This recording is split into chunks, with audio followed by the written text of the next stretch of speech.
Olá, seja muito bem-vindo ao Visionários, o seu espaço de negócios, liderança e inovação, aqui na tela da RS Play, no canal 524 da Claro TV. Olá, Camila. Olá, Fernanda. Estamos aqui no canal 524 da RS Play e também nas plataformas digitais. Esperamos vocês todas terças, quartas e quintas-feiras, às 22 horas. Um espaço onde conversamos com lideranças que constroem o futuro.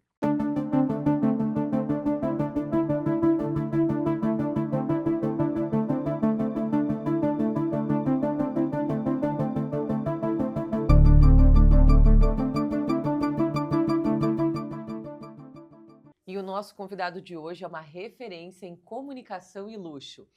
Ele é Marcelo Tolvo, publicitário formado pela PUC, pós-graduado em administração, marketing e gestão de negócios, é publicista da revista e a multiplataforma One and Only, diretor do Fórum One de Luxo, consultor, palestrante e especialista em vendas de alto padrão e atendimento de excelência. E o Marcelo tem uma carreira consolidada também no comportamento do consumidor de luxo, marketing, comunicação, e hoje vai compartilhar toda a sua experiência, todo esse know-how conosco aqui nos Visionários. Seja muito bem-vindo, Marcelo. Que honra, que responsabilidade, né? Tudo isso sendo descrito aí. Não sabia que eu fazia tudo isso aí, mas enfim. Fica bonito, né? É, Fica bonito. fruto de Muito muito trabalho. esforço, na realidade, né? A gente olha, quem olha de longe vê muito glamour, mas por trás tem muito trabalho, né?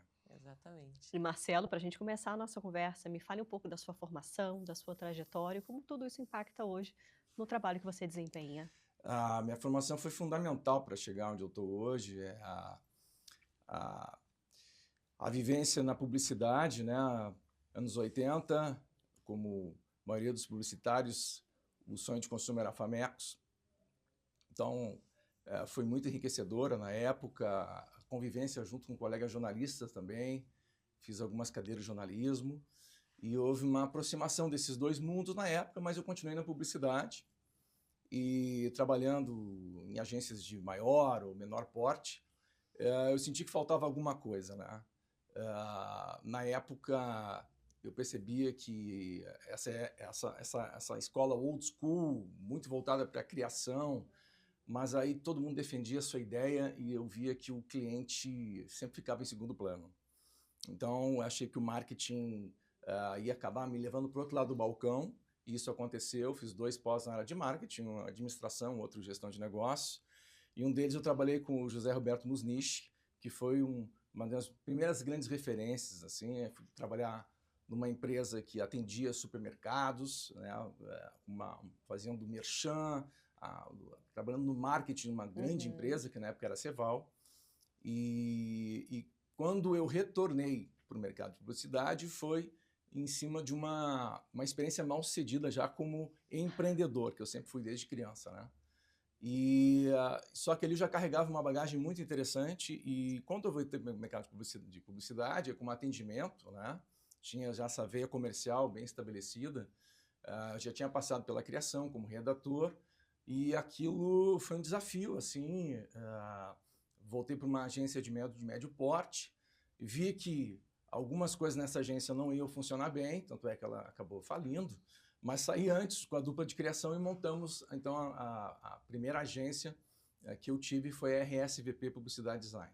Então, essa foi a primeira experiência de um negócio próprio no mundo da propaganda, com uma filosofia quase de agência boutique, já customizando o trabalho, tentando fazer um trabalho de menor qualidade e buscando poucos clientes sem concorrência, né? Sem que um concorresse com o outro. Isso lá já se vão quantos anos?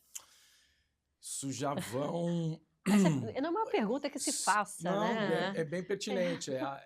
Isso são final dos anos 90, início dos anos 2000. E aí, a partir disso, dessa experiência da PCB bem-sucedida da RSVP, acabei, através de um cliente, proporcionando que eu chegasse na segunda agência, que é a Sherpa Comunicação, que existe até hoje, né? E que está por trás da revista One and All. E aí que foi se afunilando, digamos assim, o segmento do mercado de luxo. Essa aproximação, na verdade, desde o tempo acadêmico, eu sempre me interessei muito. Ficava muito curioso como é que marcas se tornavam centenárias, que trabalho era esse que o desejo, né? Hoje a gente sabe que a gente precisa criar o desejo, mas não meramente só criar o desejo, tem muito mais coisa envolvida nisso. Sim. E o que era isso, né? E era meio incipiente isso na época. Pouca gente tratava isso de uma forma mais profissional ou séria. Tinha muito aventureiro.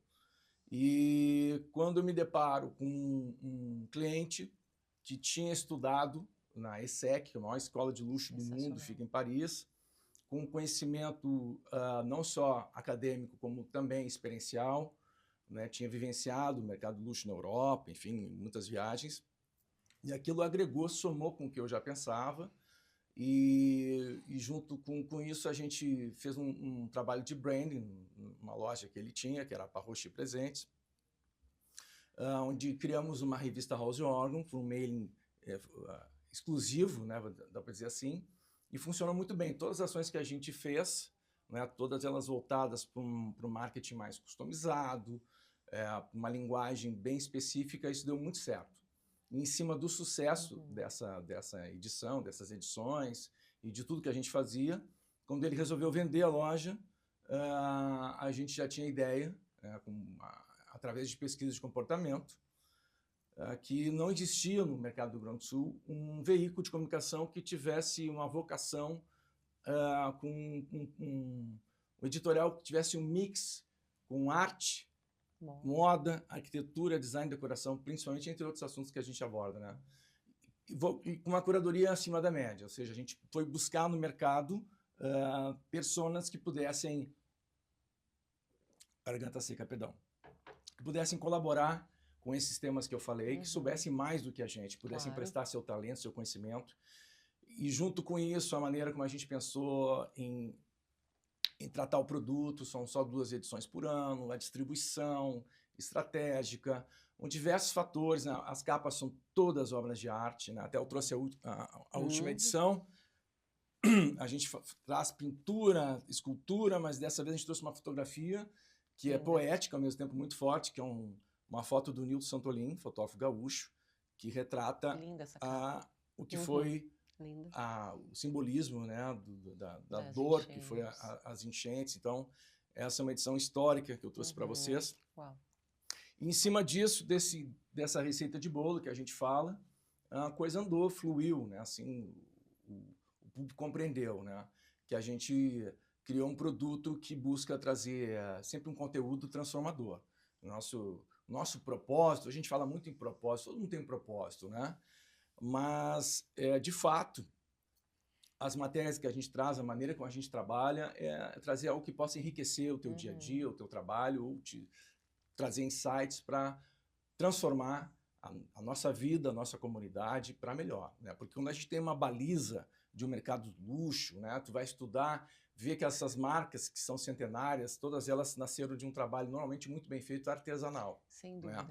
E o Rio Grande do Sul é um celeiro de trabalho artesanal. De talentos artesanais absurdo. Então, a gente viu aí oportunidades para lançar o produto. Não, com certeza. E, realmente, essa característica de fazer com as mãos um trabalho, eu digo que tanto na arquitetura quanto na moda, quanto mais natural, sempre mais luxuoso, mais requintado, sofisticado. E, Marcelo, você fala muito no atendimento de excelência. Na prática, como isso se aplica, o que é? Porque a gente fala do setor de alto luxo, a régua é alta. Como trazer esse atendimento de excelência com um diferencial real? Então, para falar do atendimento de excelência, se a gente vai falar em alto padrão, a gente tem que primeiro comentar dos pilares do luxo, né? Do novo luxo, como queira se dizer. Mas aquilo que eu falo da minha marca tem que ser genuíno, tem que ser original, tem que ser verdadeiro. E aquilo que eu trago tem que ser replicado pelos meus colaboradores, né? E aquilo que eu prometo eu tenho que entregar. Então, começa desde a criação de negócio, seja ele no segmento de gastronomia, do turismo, hotelaria, enfim, no varejo. Se a gente está se propondo a fazer algo que seja direcionado para um público exigente, eu tenho que tentar, no mínimo, atender à exigência desse cliente. Então, o produto, o serviço tem que parecer perfeito, né?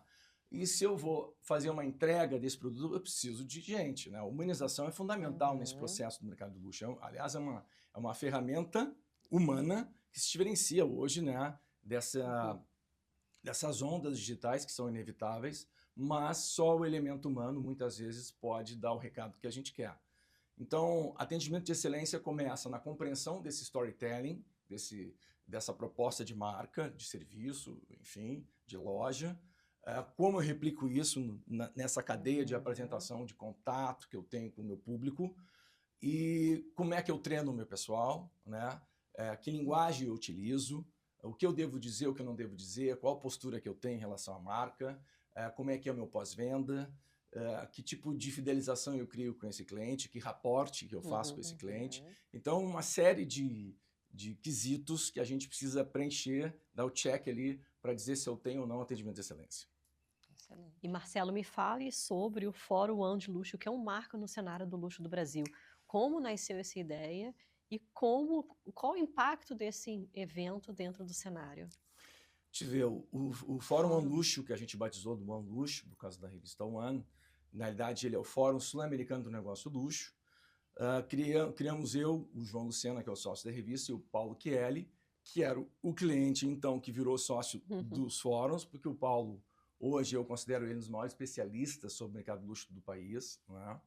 Consegue fazer uma entrega muito didática e que a gente pode implementar no dia seguinte do nosso trabalho. E a gente trouxe isso para o fórum.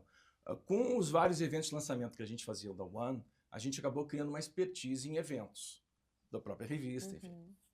Junto com isso, o Paulo viajava o mundo inteiro, frequentando fóruns em Paris, Nova York, Singapura, e via como aconteciam esses fóruns. E desafiou, Marcelo, vamos criar o nosso fórum, porque a gente percebe que no Brasil existem poucas ofertas nesse mundo. E vamos trazer palestrantes que realmente façam a diferença e que a gente possa desmistificar o que é luxo. Porque a palavrinha luxo no Brasil, no Rio Grande do Sul, é uma palavra que foi muito gasta, ou porque ela é tratada por alguém que não entendia tanto, ou era um aventureiro, um picareta, e isso acabou dando descrédito, e acabou sempre o luxo sendo conotado aquilo que é piegas, aquilo que é supérfluo. Na realidade, o luxo sendo levado como ciência acadêmica, ele é uma matéria como qualquer outra. Só que tem ali ferramentas que, se eu souber utilizar e adaptar para o meu negócio, independente do tamanho do perfil, ela vai fazer diferença no meu negócio. Então, a gente desmistificou, a gente trouxe técnicas através de várias palestras, né? A gente, no primeiro fórum, foi em 2018, a gente lotou o Bourbon Country, para nossa surpresa, e mais de 1000 pessoas, e trouxemos, então, palestrantes do Brasil, do Rio Grande do Sul, e um francês, o Sébastien Santos. Com o sucesso desse primeiro fórum, a Prefeitura de Gramado, vendo que tinha um fit muito grande com os eventos de Gramado, pediu que nós levássemos o fórum para lá. Então, nós fizemos, em 2019, o segundo Fórum One Luxo, o segundo Fórum Sul-Americano do Negócio Luxo. Fizemos na Expo Gramado, lotamos a Expo Gramado, um dia só de palestras, outro dia só de workshops, né? Um sábado pela manhã, achei que não ia ter ninguém, frio, 3 graus, neblina e lotado. Né? Então, realmente tem muita gente procurando se diferenciar, porque hoje a gente tem um mundo de opções de cursos na internet, né? Coaches, nada contra, mas eu vejo uma repetição, parece um sistema fabril, né? Em escala, muita gente te ensinando o que fazer. Mas mais do que ensinar, tu tem que mostrar como isso deu certo. A prática é Os diferente da exemplos teoria. e como é que eu posso adaptar isso para a minha realidade. Não posso usar uma fórmula que uma empresa usa, pura e simplesmente aplicar na minha empresa. Tem que adaptar isso. Como é que eu adapto isso? Então, o que a gente tentou fazer e continua fazendo é isso. E os cursos, passado então o segundo Fórum de Gramado, a gente também teve uma mostra de arte na Vila Berti, uma semana de mostra de arte, foi um sucesso. Com essa experiência, a gente ia partir para o terceiro grande fórum, mas aí veio a pandemia, e quando a gente pensou em fazer de novo o terceiro fórum, veio as enchentes. O que a gente pensou? Então, a demanda, a gente pedindo para retomar, a gente traz praticamente todos os meses, próximo curso de atendimento de excelência e introdução ao mercado do luxo será dia 22 de outubro no Arte Hotel. A gente vai ter um hiato, porque a gente lança a revista mês que vem. E então eu, junto com o Paulo Chieli, o João dos bastidores, a gente traz essa introdução ao mercado do luxo, se fala um pouco da história, porque é importante conhecer essa história, né? Ver que uma Louis Vuitton, uma Hermès, um Cartier, não nasceu simplesmente porque alguém tinha muito dinheiro ou uma imposição financeira, não. É uma grande ideia que foi muito bem aplicada, muito bem reproduzida, e que Refinado. vai sendo replicada e que lá na ponta parece... Perfeição não existe, mas parece perfeito. Parece E perfeito. cria-se o desejo. E aí foi, com a contemporaneidade, foi se elaborando, né, e valorizando esse desejo. Sensacional. E nessa trajetória toda, quais foram os maiores aprendizados e desafios que tu tem nesse universo da comunicação de luxo? O desafio eu levo até como uma missão assim, de vida, porque como a gente é apaixonado por essa matéria, e a gente já percebeu que muitos clientes, enfim, público que esteve conosco nas palestras, nos fóruns, e aplicaram, é transformador realmente, assim. Muda a vida da empresa, muda a vida pessoal, porque tudo aquilo que tu quer fazer melhor e bem feito, tu acaba contagiando positivamente o outro, certo? Tu educa, é uma questão cultural, é uma questão de educação. Eu me educo, eu educo o meu colaborador, e daqui a pouco a gente está educando o cliente. Porque tem clientes também que exigem coisas que não estão dentro do pacote. Claro. E tem muitas empresas que oferecem um ticket de alto padrão, um ticket luxo, e não entregam isso. Né? Então a gente não pode esquecer que esse público mais exigente é um público viajado. Ele tem como parâmetro produtos e serviços da Europa, Estados Unidos, enfim, a própria Ásia. A China hoje é uma referência para muita coisa. China hoje é o maior consumidor do mercado do luxo mesmo, é o luxo, aquele tradicional. Né? Se percebe muito isso na Europa, né? As grandes marcas são as orientais, as coreanas que estão ali fazendo... eles são consumidores, inclusive, das marcas mais tradicionais, né? Porque são emergentes, na realidade. Né? A marca serve como uma chancela de que eu, né, sou bem sucedido. Acendi. E tal. Pertencimento. É um selo de pertencimento. O brasileiro, né, o Michel Conforado, que é um dos nossos palestrantes, é um antropólogo, ele tem uma palestra muito divertida, eu sigo ele tem programas, enfim, ele tem uma série de... teve no Pedro Bial recentemente. É um cara que ele trata com pesquisas como funciona o rico tradicional no Brasil, o novo rico. Né? É muito engraçado de perceber esses movimentos. E a hora que a gente decodifica isso, a gente consegue atender melhor, consegue criar esse raporte. Né? Então, por exemplo, o brasileiro emergente, ele precisa ostentar. Né? Ele quer ostentar. Tu pega uma pessoa que já tem um patrimônio, enfim, se a gente está falando em ostentar, não precisa ostentar. Então, a gente entra no quiet luxury, que é o luxo silencioso. Então, o cara vai ter lá um terno, uma camisa de algodão de pura seda, que aquilo não tem marca, mas tem um valor, é um valor alto, mas tem um guarda-roupa ali que não faz questão de ter tantos holofotes. Não precisa. Não precisa.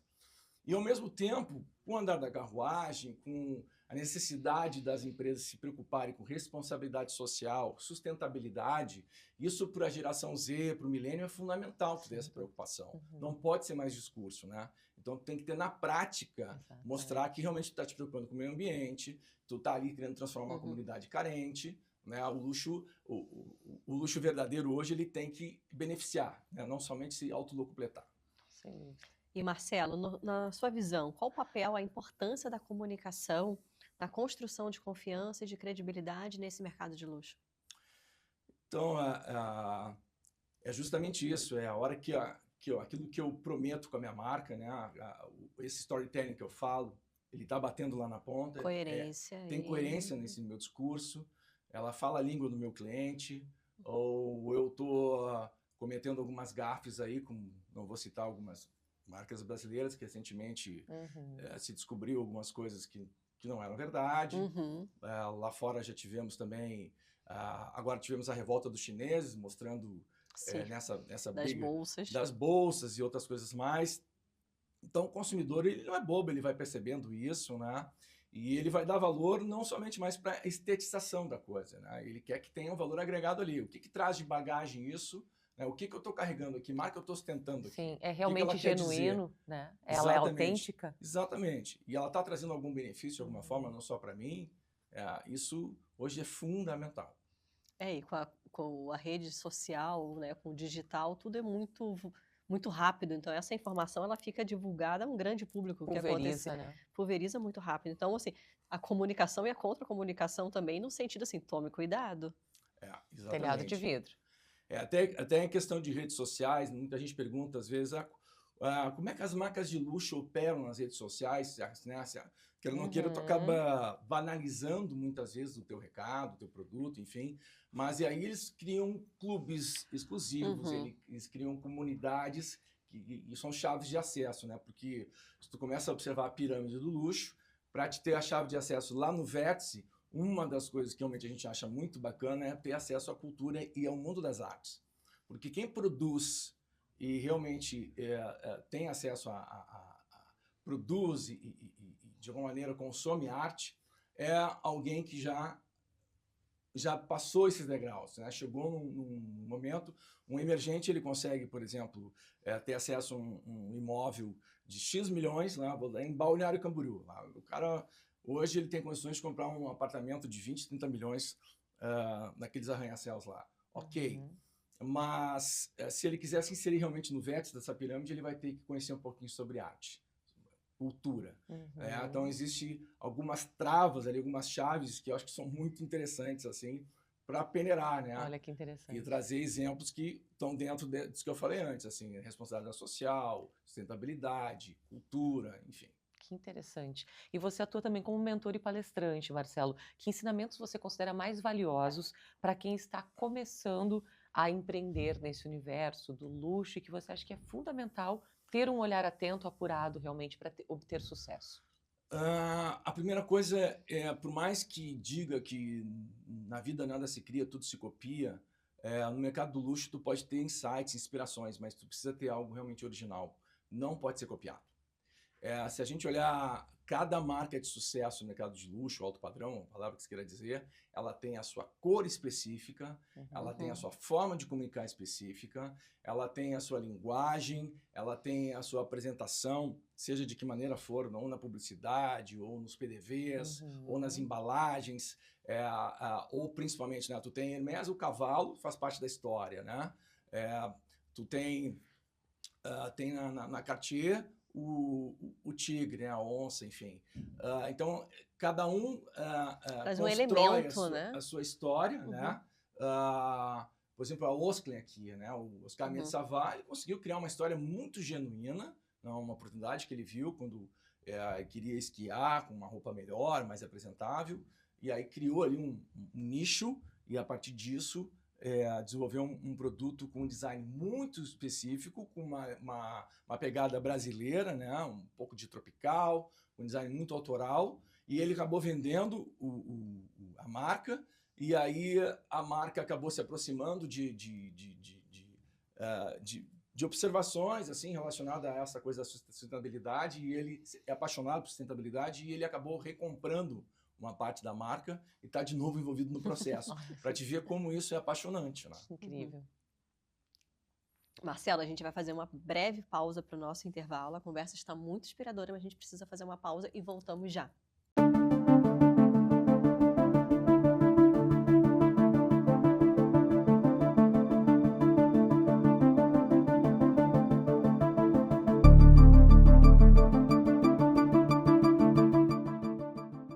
Estamos de volta com Visionários, hoje falando sobre o universo do luxo com Marcelo Tovo, que é uma referência nesse tema, trazendo assuntos extremamente relevantes para você que quer incorporar a comunicação e o luxo na tua marca. E Marcelo, eu quero saber o seguinte: qual a importância da liderança com flexibilidade, que é algo que você fala muito, dentro da prática na sua liderança hoje? A gente vive hoje um país, principalmente, totalmente polarizado, antagonismos, pessoas que não param para conversar, bolhas que se acham dona da razão o tempo inteiro. E quando a gente assume um papel de liderança, é fundamental estabelecer uma conexão de diálogo o tempo inteiro.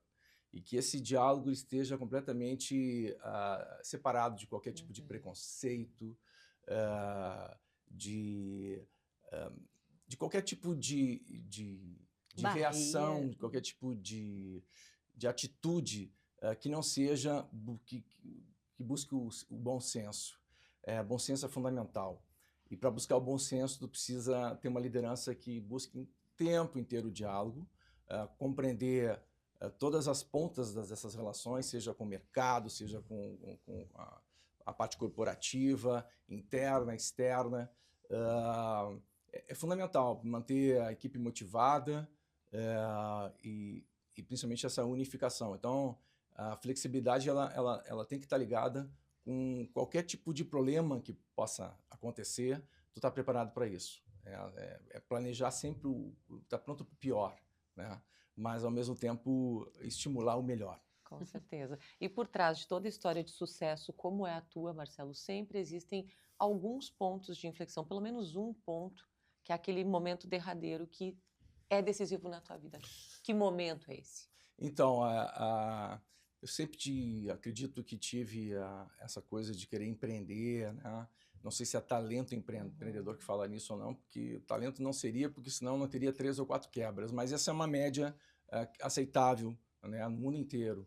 Então, eu tive lá por 28, 29 anos, fui investir num ramo que eu não conhecia tanto, mas eu cometi alguns erros, principalmente na avaliação de sociedade, e isso me trouxe uma dor de cabeça muito grande e baixou a minha autoestima, enfim, e fez com que eu procurasse o Empretec, que é esse curso que tem no Sebrae. Para te ver, eu tinha 2 pós, graduação, cursos de extensão universitária, e encontrei no Empretec uma ferramenta, que é um estudo, uma compilação dos principais empreendedores do mundo de sucesso, né? E que eles compilam isso em 30 CCS, 30 características do comportamento empreendedor. E lá eu enxerguei nitidamente quais características eu tinha naturalmente, quais eu precisava potencializar e uma outra que eu tinha falhado, né? E isso fez toda a diferença para mim.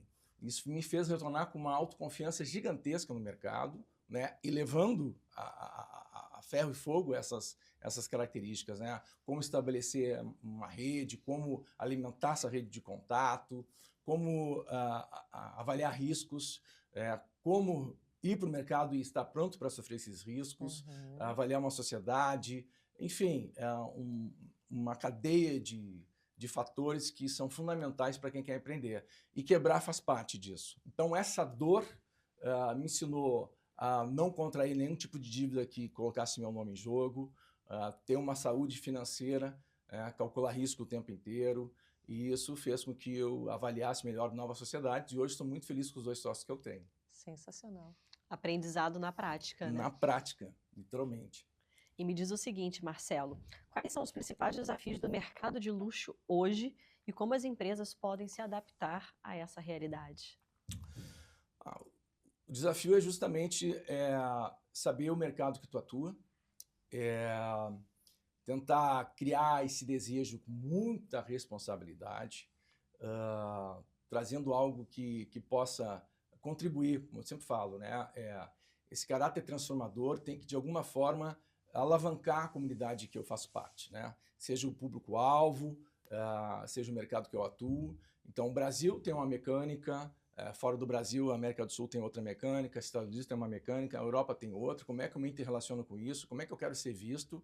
Então, são desafios diários, né? Principalmente viver num ecossistema que a gente tem aqui o tempo inteiro, instabilidade econômica, né? Instabilidade política, como é que eu me preparo para isso? E essa questão cultural que eu falei, como é que eu treino meus colaboradores? Né? Como é que eu crio essa chave de DNA da educação dentro da minha marca, da cultura da minha empresa? Então, eu acredito que esses sejam os principais desafios. E você tem projetos futuros ligados a cursos, plataformas digitais e até um canal com um DNA bem gaúcho, né, Marcelo? Exato, assim, Vai nos trazer spoiler aqui, falar um pouquinho mais sobre a gente vem há tempo falando sobre isso, em algumas outras entrevistas, enfim. A One TV é um sonho antigo de criar um canal, seja de streaming, não importa como ele possa operar, mas a ideia é a gente ter muitos contatos fora do país, né? De brasileiros que pertencem à comunidade, seja na Europa, na América, na Ásia, e que possam trazer conteúdos que façam a diferença para nós aqui, né? Em qualquer segmento que a revista fala, seja na arte, na moda, na gastronomia, no turismo, na inovação, e como é que a gente poderia adaptar isso para o nosso negócio e, ao mesmo tempo, levar a partir daqui do Brasil, principalmente do Rio Grande do Sul, porque o canal se propõe a ser um canal com DNA gaúcho, levar experiências e modelos de negócios bem-sucedidos para o resto do mundo. Então, essa é a ideia. Mas, junto com com essas nossas pretensões, a gente está dando a continuidade com os cursos da One Learning, que é uma parceria com a PRC, que é a consultoria do Paulo Chieli, sobre o mercado do luxo.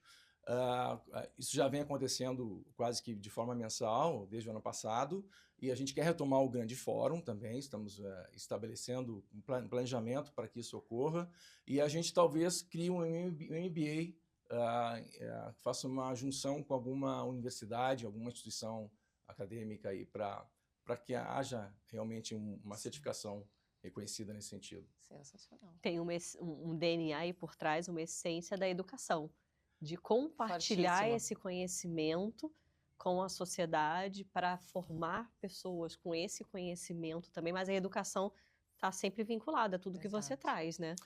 Isso que é apaixonante, né? Porque as marcas são pessoas, né? Quem está por trás, o cliente, a gente lida com pessoas o tempo inteiro. Então, se tu mostra que tu está envolvido e tu quer realmente proporcionar uma vida melhor para alguém, não tem como a educação e saúde andam junto, né? A pessoa, uma saúde mental, ela Com vai certeza. procurar sempre se informar melhor, saber como utilizar esse conhecimento, né? E se a marca são pessoas, foi o que você trouxe agora. Quem é o Marcelo Tovo e o que tem de Marcelo Tovo na entrega que você faz hoje? Eu acho que até se confunde um pouco, né?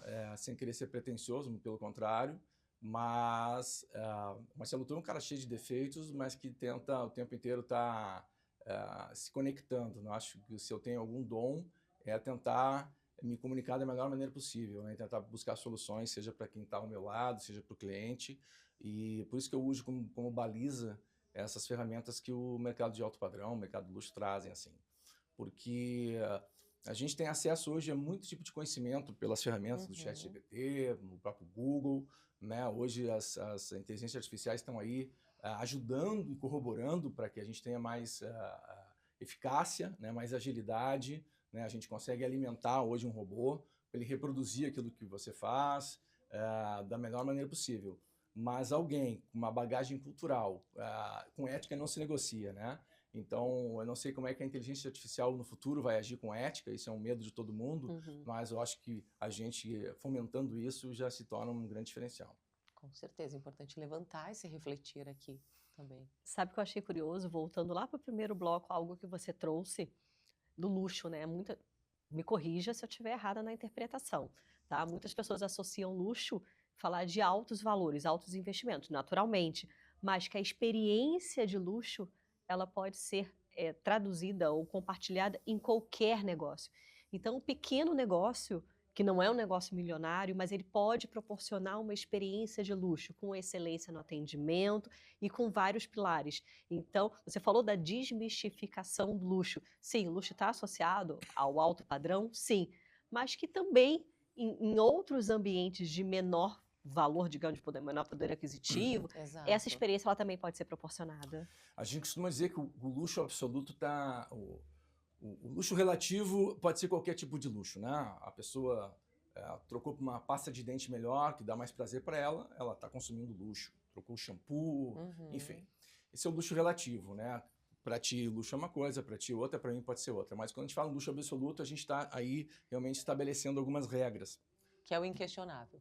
Que é um inquestionável daquilo que realmente desperta o desejo, que existe valor agregado. Mas hoje, se for me perguntar, o verdadeiro luxo é aquilo que realmente te proporciona experiências e te enriquece emocionalmente.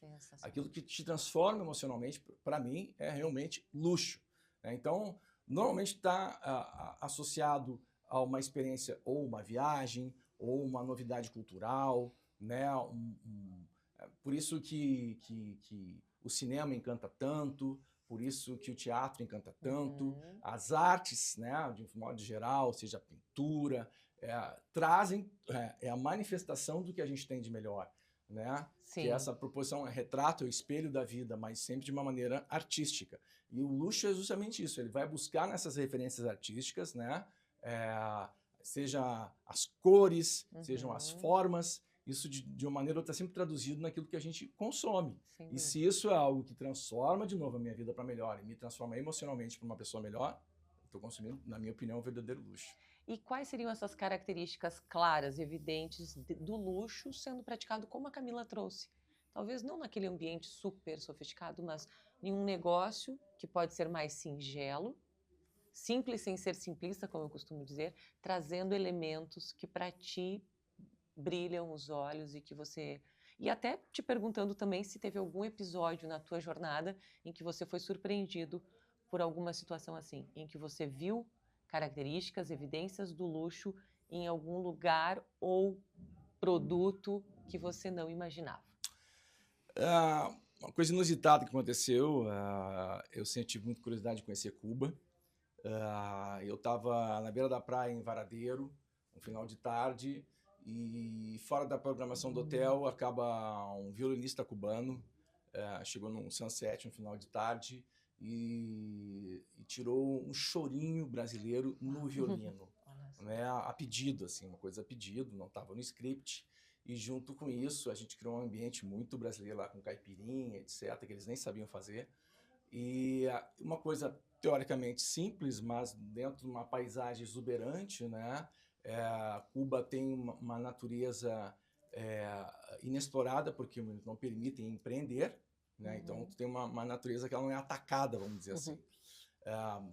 E sem falar de outros problemas que tem lá. Mas existe esse ponto positivo, tu tem uma natureza exuberante. Então são momentos. Agora, assim, a gente não pode ser hipócrita, né? Quando a gente fala nas grandes marcas de alto padrão, quando elas criam experiências, essas experiências não são para todo mundo. Claro. Existe sempre o elemento de escassez. Eu tenho que gerar escassez para que isso seja desejável. Se isso tem acesso para todo mundo, não é luxo. No luxo absoluto não é mais luxo. Mas eu posso trazer experiências que sejam plausíveis, que eu tenho, que acessem mais gente. E muitas marcas criam outras linhas de acesso, né, que são marcas aspiracionais. Né? Então também se propõe a isso. E tu pode ali entregar essas experiências que toquem emocionalmente. Sensacional. Sim, você falando na experiência, me veio em mente os clubes europeus, né? Os cafés europeus, que agora, inclusive, as marcas estão fazendo bastante, né? Outro dia eu brinquei, tô com uma saudade de ir para a Europa e... Hoje muitas marcas estão criando clubes do livro, né? Sim. Olha, está associado à cultura, né? Então, vai lá, a pessoa faz questão de discorrer sobre um livro, dividir isso com os outros, né? Seja um sarau literário, cafés, né? Cafés. Clubes de praia. Clubes de praia. Enfim, assim, hoje a LVMH, o grupo do Louis Vuitton, do Bernard Arnault, está sempre na frente disso, né? Ele está sempre trazendo alguma novidade nesse sentido, porque sabe que o mundo inteiro está de olho, né? A principal marca do mundo, o maior faturamento. E tem uma coisa que eu quero falar sobre a Louis Vuitton, que eu sempre falo aqui nos cursos de atendimento de excelência, que quero só deixar isso, não acabei não falando. Que eu vejo vários empresários aqui que são demandados, têm relativo sucesso, seja em Porto Alegre, Gramado, por exemplo, e que acham que o seu negócio vai muito bem, mas não investem muito em treinamento. Eu sempre dou como exemplo uma das principais marcas do mundo, que é a Louis Vuitton, e a principal loja, uma das principais lojas do mundo, que é a da Champs-Élysées, em Paris, que é frequentada por nacionalidades e culturas do mundo inteiro. Vai o russo comprar lá, vai o americano, vai o norueguês, vai o argentino, enfim. Então, o vendedor ele tem que não só saber falar algumas línguas, como entender de certas culturas. Então, por si só, acho que esse vendedor deve ser excelente. Porém, esses vendedores são convidados, esses colaboradores são convidados a chegarem meia hora, uma hora antes, a cada 2, 3 dias da semana, para que eles dividam com seus colegas a sua melhor experiência, convidam 2, 3, e daqui a pouco eles dão oportunidade para outro falar a sua pior experiência do dia anterior. Então, a gente tem o tempo inteiro uma equipe motivada, sabendo como gerenciar uma crise, sabendo como agradar um cliente e como sempre criar essa sintonia e que seja verdadeira, que o sorriso seja genuíno e que eu estabeleça essa conexão com o meu cliente, que ela seja verdadeira. Uau. Sim, a Louis Vuitton na Champs-Élysées é um ponto de encontro, né? É um ponto de turismo. É um ponto de turismo. É lindíssimo. É o maior faturamento da Louis Vuitton. Talvez hoje com Xangai e outras, né, chinesas que aí não tem... Eu ia falar, tem muito chinês. Muito.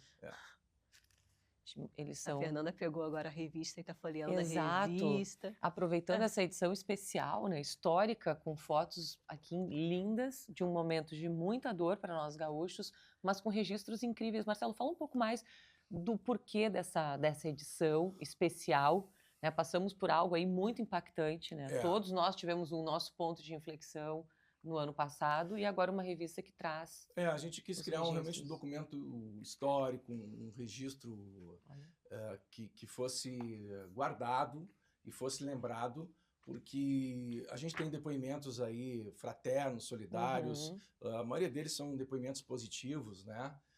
Existem promessas que foram feitas que estão aí também. Então a revista tem que servir como um guia para que a gente não só saiba, nunca esqueça o que aconteceu, Exato. mas saiba cobrar para que não aconteça de novo. Então a nossa intenção foi justamente essa, criar um documento Uhum. para que não se esqueça, né? Porque, na minha opinião, teve muita sonegação, muita negligência, e a iniciativa privada deu show na iniciativa pública, né? Então, que sirva de lição para os nossos políticos, nossos gestores aí de órgãos públicos. O olhar social da revista, né? Exato. De compartilhar, de tangibilizar essa informação Essa foi a intenção, para a exatamente. sociedade. E que lindo Exatamente isso, né? essa. Porque a gente vê fotos aqui que arrepiam de olhar e reviver esses momentos novamente, né? Parabéns, um belo trabalho, lindas Obrigado, fotos, um acervo belíssimo. E a revista é bela. Eu tenho uma revista da One, que eu acho a capa lindíssima e que para mim é uma decoração. Quando eu olhei aquela revista numa loja, eu falei, eu quero aquela revista porque ela vai compor a minha decoração lindamente. Aí depois eu li a matéria, obviamente que eu li toda a revista, mas eu comprei, assim, Pela beleza. Pela beleza da capa. As fotos são lindíssimas. A gente lança agora a 22ª edição e tem gente que coleciona desde a primeira edição, porque a maioria das matérias são atemporais, né?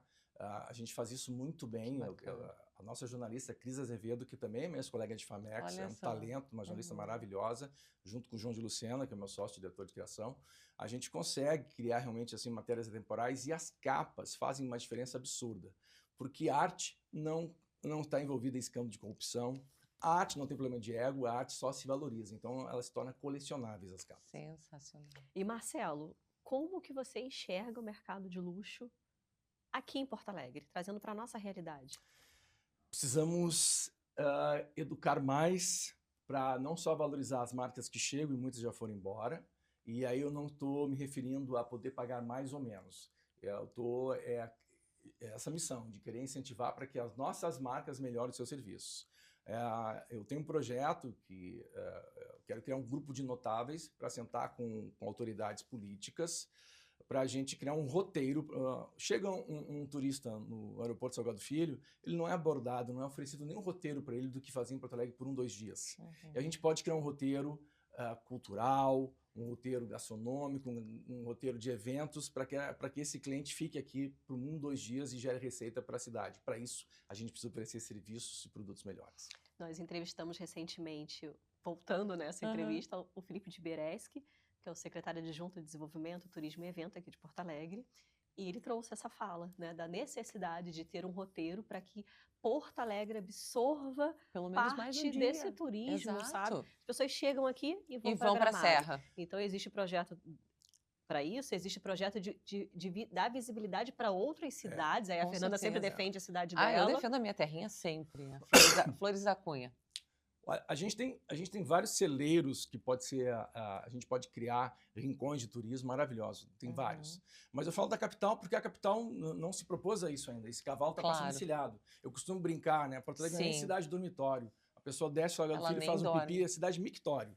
Ela faz um pipi, vai para Gramado e Canela, ou vai para outros lugares e não conhece Porto Alegre. Mas Porto Alegre tem que querer ser conhecida, né? Ela tem que criar desejo no seu turismo. E para isso eu acho que tem que investir em algumas áreas. Esse termo eu nunca tinha ouvido. Eu também não, mas... De engraçado não há nada nisso, né? Nós temos uma questão aqui a resolver. Precisa resolver urgentemente. Urgente. A gente chega em cidades, várias com cidades menos do mundo. Potencial.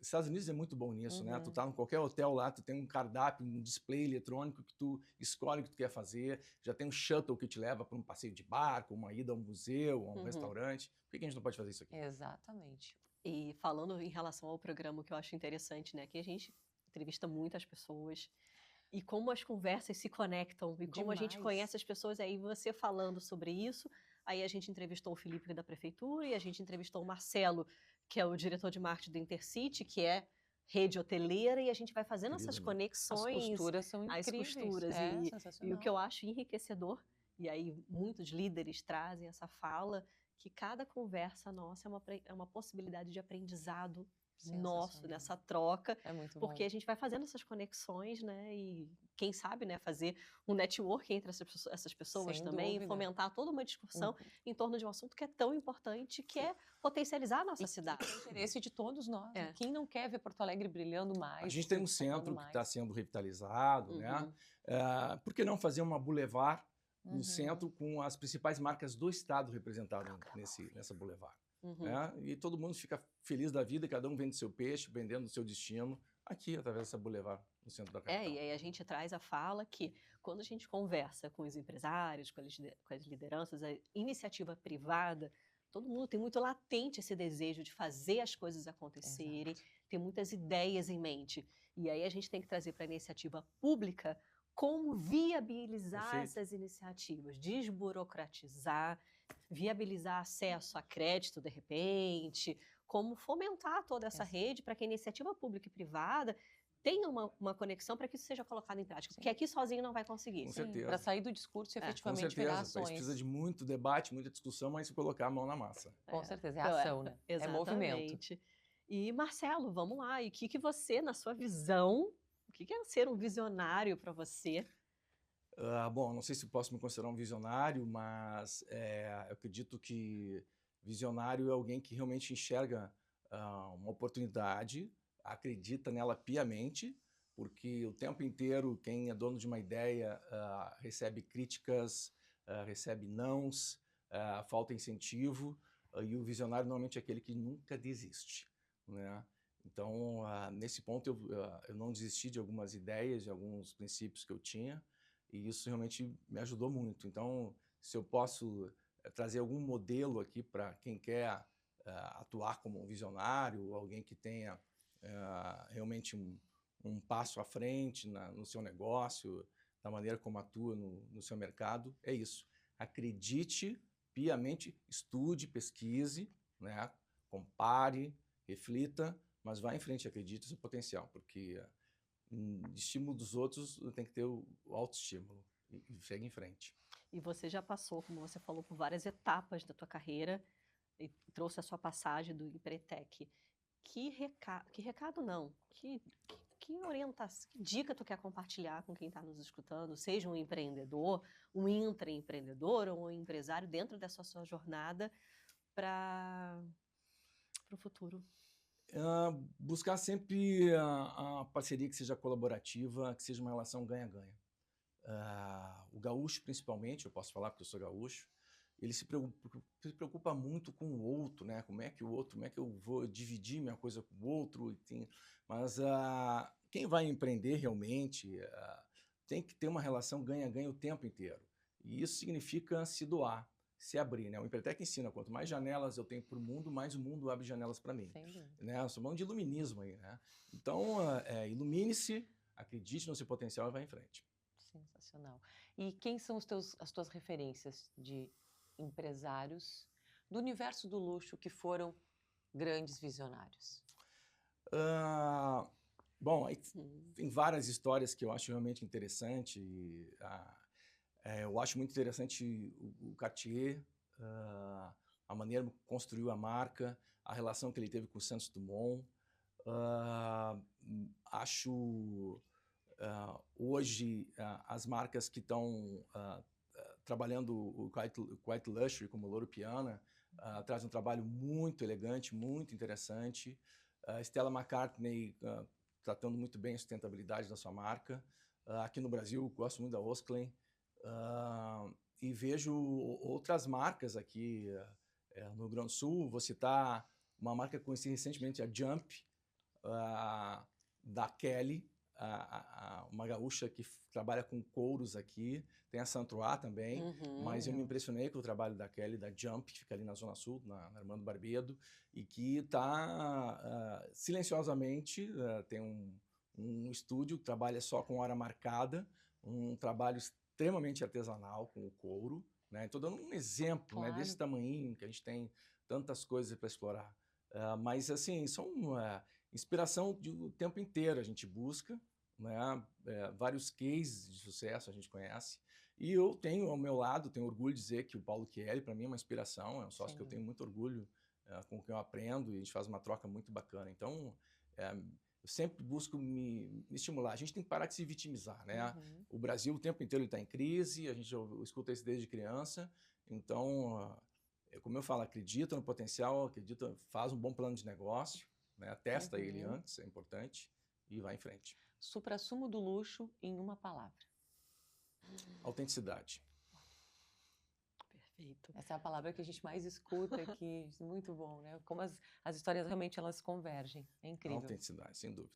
Marcelo, muito obrigada por você vir aqui conversar conosco. Uma grande aula, uma inspiração, sem Uma dúvida. inspiração, né?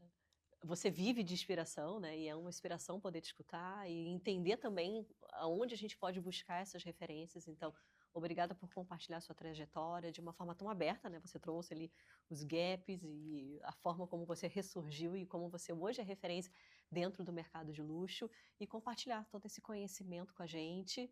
Fiquei curiosa para participar do teu curso ali em Dia outubro. 22 de outubro, no Arte Hotel Transamérica. As inscrições já estão abertas pelo Simpla. Né? É bom correr, porque cada vez mais, quanto mais gente conhece, mais rapidamente as salas estão lotando, graças a Deus. Vai ser um prazer estar lá. Me interessei muito também com toda a narrativa e É aprender apaixonante, mais. é apaixonante. E é isso, a gente tem colocado isso sempre em primeiro plano e acaba sendo um combustível para nós mesmos. Eu fiquei apegada aqui com a revista, olhando essas fotos lindas e essa capa A maravilhosa. revista das duas, a gente vai ficar assim, ó. A gente vai ter que ler ela juntas. Essa foto não teve nenhum retoque, nada. O Nilson Santolin fez essa foto crua, nua e crua. Foi aqui Mostrando no centro da cidade. Lindo, lindo, lindo. Marcelo, Lindíssimo. foi um prazer imenso te receber aqui no Visionários. Eu quero dar parabéns para vocês, que a gente precisa mais programas como esse, né, incentivando o empreendedor gaúcho, seja ele gaúcho ou não, enfim, mas é uma maneira de se abrir mais uma janela aí para estimular esse mercado. Também estamos aqui com a nossa veia visionária, buscando um espaço que até então não era ocupado, especialmente por mulheres, né, Camila? Para trazer novas histórias, novas percepções e dar voz para pessoas que fazem a diferença aqui no nosso estado. Parabéns. Muito obrigada. Obrigado. E o Visionários vai ficando por aqui. Foi um prazer essa conversa. Que inspiração, hein, gente? Eu saio daqui com a minha cabeça fluindo, cheia de ideias. E eu acredito que você também esteja assim. E, claro, nos próximos dias, mais Visionários aqui na RS Play. Exatamente. Terças, quartas e quintas, às 22 horas, aqui na RS Play. Até o próximo programa. Até lá. Tchau, tchau.